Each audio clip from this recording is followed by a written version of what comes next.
just like any other contract that you sign or where people say you have to agree to these terms before we can move forward. Most of us really don't take the time to read that stuff. We're just so excited to get in there. So if you see on my screen right here, I have a lease that I am getting ready to send over for signatures to my client, who is the renter. This lease was sent over to me by the listing agent. If you look at this paragraph right here that says condition of premises, it basically says that my client has inspected the property and that no representations as to the condition or repair of the property have been made by the landlord or their listing agent.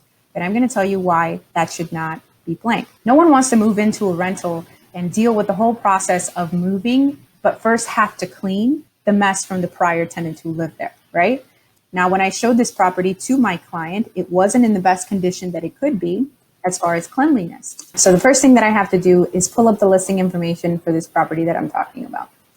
Because in the notes of this listing, you're going to see why that box should not be empty. If you see in the listing right here, it says property to be professionally cleaned before tenant moves in.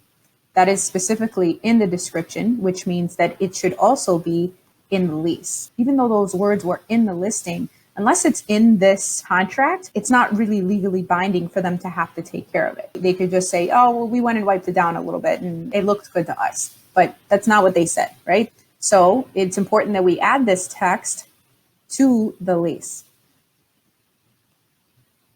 right? Property to be professionally cleaned before tenant moves in. Very, very important.